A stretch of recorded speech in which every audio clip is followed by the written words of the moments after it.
Bharat Tiwari episode की आड़ में कौन हिला रहा है सम्राट चौधरी की कुर्सी? आखिर मंशा क्या है? क्या सम्राट चौधरी को कुर्सी से हटाना है? अचानक कुछ लोग एक्टिव हुए हैं, बयान पर बयान आ रहा है, पुलिस कार्रवाई की निंदा हो रही है। तो अचानक क्या हो गया जनता दल यूनाइटेड को और कुछ ऐसे नेताओं को जिनको भरत तिवारी एपिसोड से कुछ लेना देना नहीं, लेकिन सरकार पर और सम्राट चौधरी की पुलिस पर हमला पर हो गए। तो आखिर कहानी क्या है? क्या पर्दे के पीछे सम्राट चौधरी के लिए, सम्राट चौधरी के खिलाफ कोई बड़ा खेल हो रहा है? तो आइए आज इस खबर में हम इसी को डिकोड करेंगे।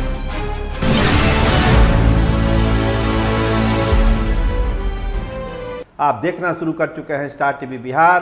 मैं आपके साथ सरोज सिंह। लगभग 100 गाड़ियों के काफिले के साथ अशोक चौधरी चले गए थे बिलौटी रविवार को। 5 लाख का चेक दिया गया और वहाँ जो बयान है अशोक चौधरी का, कल आपने सुना ही होगा, आज भी हम आपको सुनाएंगे कि पुलिस कार्रवाई को उन्होंने गलत कहा, हत्या कहा है जो भरत तिवारी के साथ हुआ है, और न्यायिक जो जांच चल रही है उसको लेकर भी बहुत सारी बातें उन्होंने कही है।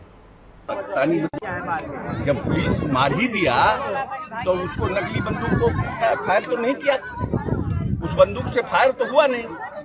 वो तो एक व्यक्ति को, पुलिस को हॉस्टेज बनाया था। अब वो नकली था कि असली बंदूक था? अब उस नकली बंदूक को असली बना करके जब दिखा दिया, जब फायरिंग ही नहीं हुआ उस बंदूक से, वो नकली था कि असली तक क्या जानता है? हो सकता है डमी बंदूक हो। आजकल बहुत देखिएगा, जाइएगा, डमी बंदूक रहता है लोगों के पास, डमी बंदूक होगा।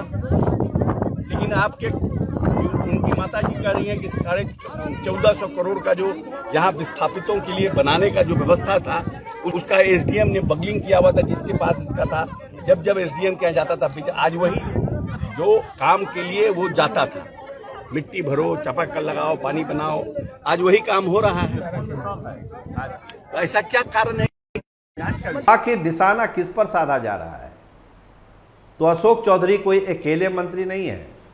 मदन सहनी, उन्होंने भी कहा है कि यह हत्या है और पुलिस इसके लिए जिम्मेदार है। जब न्यायिक जांच हो रही है तो इस तरह के बयान का क्या मतलब है? या अशोक चौधरी नहीं समझ रहे हैं या मदन सहनी नहीं समझ रहे हैं। जब जांच शुरू है तो जांच को अपने फैसले पर पहुंचने दीजिए। पुलिस दोषी है, भरत तिवारी दोषी है, कौन दोषी है? तो अब जब जुडिशियल कमीशन बैठ गई है, उसको एक फैसला लेने दीजिए। आप गए, 5 लाख का चेक दे दिया आपने, बहुत अच्छी बात है, लेकिन एक जजमेंट क्यों सुना रहे हैं पुलिस के क्रियाकलाप पर? काम तो करने दीजिए न्यायिक आयोग को।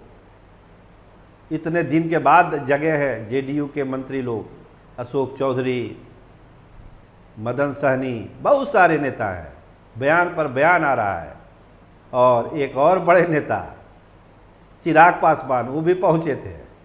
उन्होंने भी कहा कि डीएसपी का जो प्रमोशन हुआ है और तबादला हुआ है वो गलत है, नहीं होना चाहिए, सम्राट चौधरी से बात करेंगे। अमित शाह से मिल लेते हैं, और अमित शाह से मिलने के अगले ही दिन जाते हैं बिलौटी। तो मतलब क्या है? क्या कोई खिचड़ी पक रही है क्या? जिस तरीके से भरत तिवारी जी की हत्या प्रशासन के कुछ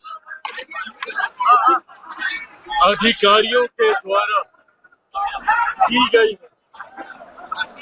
ये लोकतांत्रिक व्यवस्था में और किसी भी सभ्य समाज में कतई स्वीकार नहीं किया जा सकता। जिनके ऊपर कानून व्यवस्था को बनाए रखने की जिम्मेदारी, ऐसे में अगर वही लोग कानून को अपने हाथ में लेंगे तो बिहार की जनता का विश्वास कानून से उठ जाएगा। कानून पर लोगों का विश्वास बना रहे, इसके लिए जरूरी है कि कुछ ऐसे अधिकारी जिन्होंने अपने स्वार्थ में भरत तिवारी जी की हत्या करने का काम किया, उन लोगों को सख्त से सख्त सजा मिले। और इसके लिए मैं, मेरी सरकार, मेरी मुख्यमंत्री सम्राट चौधरी जी से भी बात हुई और हम सब प्रतिबद्ध हैं इसको लेकर कि बख्शा कोई नहीं जाएगा। देखिए, सम्राट चौधरी से जुड़े हुए लोग बताते हैं कि सम्राट चौधरी इसमें है कहाँ। उन्होंने तो सारी बात रख दी थी, तुरंत जुडिशियल इंक्वायरी की घोषणा कर दी, तमाम बातें हुई, साफ साफ कह रहे हैं कि जो दोषी है उसको सजा दी जाएगी। अब ये कम्युनिकेशन गैप कहाँ हुआ? जब बात थी कि पकड़कर फिर इलाज के लिए जाना है, लेकिन अगले दिन इनकाउंटर हो जाता है, तो आखिर ये कम्युनिकेशन गैप क्यों हुआ, कैसे हुआ? तो अब तो जांच बैठी है, सब चीज़ जांच करेगी, लेकिन एक लाइन में किसी के खिलाफ जजमेंट सुनाने का मतलब क्या है? क्या इस मामले में कोई राजनीतिक रंग भी चढ़ने लगा है?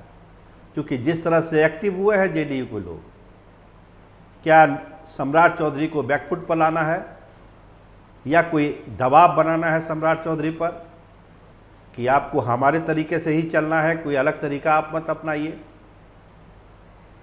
लेकिन सरकार की लाइन बहुत क्लियर है, इस मामले में सरकार की लाइन बहुत क्लियर है कि जुडिशियल इंक्वायरी शुरू है, जो दोषी पाएंगे, जो सिफारिश होगी, उस पर सरकार कड़ी से कड़ी कार्रवाई करेगी। लेकिन आप जीतन राम मांझी का बयान देखिए, चिराग पासवान का बयान देखिए, मदन सहनी का बयान देखिए, कई प्रवक्ताओं का बयान देखिए। पहले तो भाजपा के नेता भी बहुत सारा बयान दे रहे थे, अश्विनी चौबे और तमाम लोग, ऋतुराज सिन्हा लोग, आजकल फिलहाल शांत है। तो कहीं ना कहीं एक चक्रव्यूह सम्राट चौधरी के खिलाफ रचने की कोशिश है। लेकिन जो लोग सम्राट चौधरी को नहीं जानते हैं, उनको ये जरूर जानना चाहिए कि इस तरह के कई चक्रव्यूह को सम्राट चौधरी तोड़ चुके हैं, क्योंकि बहुत मंझे हुए खिलाड़ी हैं। और बिहार में जो इस तरह की सियासत होती है, उसके वो पीएचडी होल्डर है, क्योंकि इस तरह के चक्रव्यूह रचने में कई बार वो भी शामिल हुआ करते थे। वो तो पहले की कहानी है, इस पर अभी क्या कहा जा सकता है।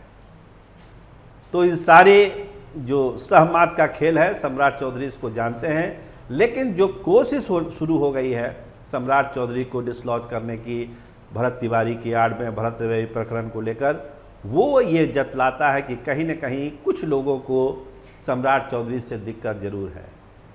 पक्ष में भी वैसे लोग हैं, विपक्ष में भी वैसे लोग हैं जो सम्राट चौधरी के लिए रोज़ सवेरे सवेरे एक प्लान बनाते हैं और रात होते होते वो प्लान ध्वस्त हो जाता है। तो देखिए, इस बार फिर तैयारी हुई है, बयान आ रहे हैं, मंत्रियों के बयान आ रहे हैं, बड़े बड़े नेताओं के बयान आ रहे हैं। चिराग पासवान कूद गए हैं, अशोक चौधरी कूद पड़े हैं, मदन सहनी कूद पड़े हैं, और भी बहुत सारे नेता अभी कूदेंगे। लेकिन इस कूद फान का कोई राजनीतिक फलाफल निकलेगा, इसकी संभावना ना के बराबर है। तो कुर्सी हिलाने की तैयारी है सम्राट चौधरी की, लेकिन इतनी मजबूत कुर्सी पर वो बैठे हैं, उसका हिलाना हमको नहीं लगता है कि बहुत आसान होगा। तो देखिए जवाबी कार्रवाई क्या करते हैं सम्राट चौधरी। देखते रहिए स्टार टीवी बिहार। आपका बहुत धन्यवाद, आपका बहुत बहुत शुक्रिया।